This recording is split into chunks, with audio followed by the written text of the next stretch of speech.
Alors que la Bible dit dans le livre de Josué 1:8 que les livres de la loi ne s'éloignent point de ta bouche. La Bible dit, médite-le jour et nuit. Jour et nuit. C'est-à-dire tous les jours. Pour agir fidèlement selon tout ce qui est écrit. C'est alors que tu réussiras et que tu auras du succès dans toutes tes entreprises. Nous voulons le succès dans nos affaires. Nous voulons la réussite. Mais on néglige la clé du succès. On néglige la clé de la réussite. La clé, c'est la connaissance, c'est la parole de Dieu. Comment tu sauras demander à Dieu quelque chose si tu ne connais pas les promesses que Dieu a consignées dans sa parole au sujet de ta vie? Si tu ne sais pas ce que ton Père a laissé dans le testament. Parce que la Bible, on l'appelle testament, c'est par rapport à la mort de Christ. Quand tu dis Nouveau Testament, l'Ancien Testament, c'est-à-dire c'est un testament. Et il y a tout dedans. Mais tu sauras que le Père a laissé un héritage. Comment si tu n'analyses pas? Comment tu peux réclamer cet héritage? Si tu n'as pas la connaissance de ces livres. Si tu ne connais pas ce que ton Père veut pour toi. Tu dois demander à Dieu. Seigneur, donne-moi envie de méditer la Bible. Donne-moi envie de méditer ce livre.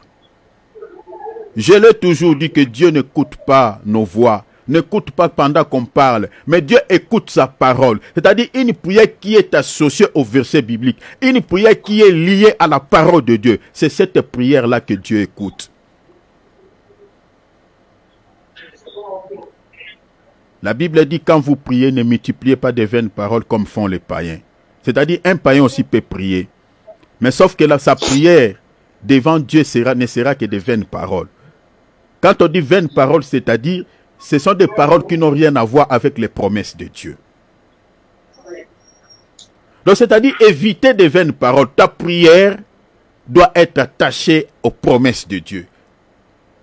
Et c'est cette prière-là que Dieu exaucera. Combien de temps tu consacres aux choses des néants, aux choses de ce monde, aux futilités, et combien de temps que tu accordes à la méditation de la parole? Combien de temps tu donnes à la prière? Tu dis non, ce temps je ne regarde pas la télé, je ne regarde pas les réseaux sociaux, je vais consacrer ce temps à la prière, je vais prendre mon temps avec Dieu. Longtemps, il y a des chrétiens, quand ils recevaient un visiteur, ils les reçoivent d'abord pas avec un café, pas avec un coca, pas avec du jus, mais ils les reçoivent d'abord dans la prière, ils disent prions. Même s'il n'est pas chrétien, longtemps, c'est ce qui s'est passé. Quand tu reçois un invité, la première des choses, prions s'il te plaît avant de parler. Mais aujourd'hui, tout cela, on ne le voit plus chez les chrétiens. Tout cela, ça n'existe plus. Les chrétiens sont devenus trop charnels. Peut-être c'est ton cas. Cher enfant de Dieu, sois chrétien. Pas aux vues du monde, mais aux yeux de Dieu. Si tu médites la Bible difficilement, tu pries difficilement, demande à Dieu que tu sois comme les Béréens, qui étaient des chrétiens authentiques, des chrétiens que l'apôtre Paul avait dit, non, vous êtes différents de ceux de Thessalonique. J'ai vu la soif qui est en vous, la soif de méditer, la soif de lire la parole. Sois comme ces chrétiens-là. Connais le Dieu que tu sers, connais le Dieu que tu pries. Demande l'aide de Dieu. Que le Seigneur sème dans ton cœur la soif de la lecture de sa parole.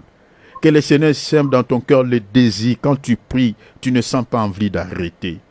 Que le Seigneur sème cela dans ton esprit.